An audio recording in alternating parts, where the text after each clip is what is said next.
और सास के जाने पर गैस सिलेंडर से दूर हो जाती है। अब क्या करें, हमें तो खाना बनाना आता ही नहीं। प्यारी नैना, तुम्हारे हलवे से तो बहुत अच्छी देसी घी की खुशबू आ रही है। देखो, हमें खाना बनाना नहीं आता, अमीर घर से आए हैं, लेकिन तुम्हें तो आता है ना।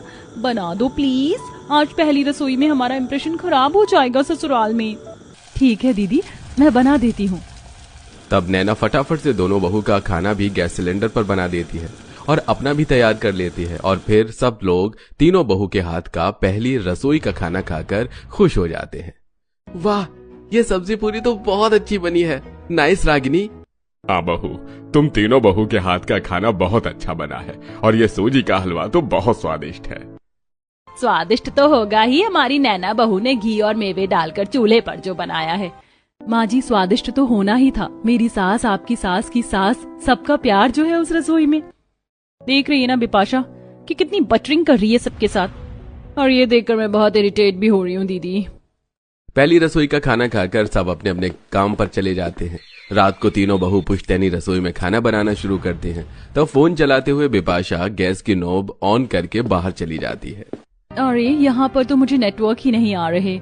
ओ नो, मेरा फोन भी डेड हो गया, इसे चार्ज पर लगा कर आती हूँ। दोनों बहू चली जाती हैं। वहीं नैना अपना खाना बनाकर चूल्हा बुझा देती है। तब उसे बदबू आती है। ये भगवान, ये बदबू कैसी आ रही है? इन दोनों दीदी ने गैस का नॉब चालू छोड़ दिया। मुझे कैसे भी करके यहाँ से सारी गैस बाहर निकालनी होगी, वरना माँ जी की पुश्तैनी रसोई खतरे में आ जाएगी। नैना फटाफट से रसोई की खिड़की खोल देती है और गत्ते से हवा करती है, जिससे गैस जल्दी गायब हो जाए। आधे घंटे बाद नैना को राहत मिलती है और तब सास रसोई में आती है। हे भगवान, ये रसोई में इतनी तेज गैस की गंध कहाँ से आ रही है? अभी मेरी पुश्तैनी रसोई को कुछ हो जाता तो, इसीलिए मैं दोनों बहू को गैस सिलेंडर लाने के लिए यहाँ मना कर रही थी।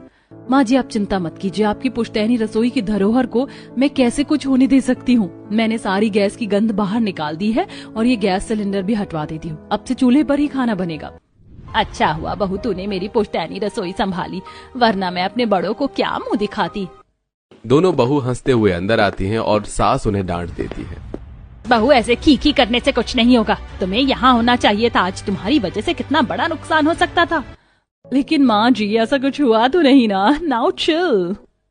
ये कहकर दोनों चली जाती हैं। अगली सुबह आंधी तूफान आता है और तेज बारिश चालू हो जाती है, जिससे रसोई की खिड़की से बारिश का पानी रसोई में आ जाता है और मिट्टी की रसोई खराब होने लगती है। तब नैना बेसमेंट में पानी जाता देख भाग कर आती है।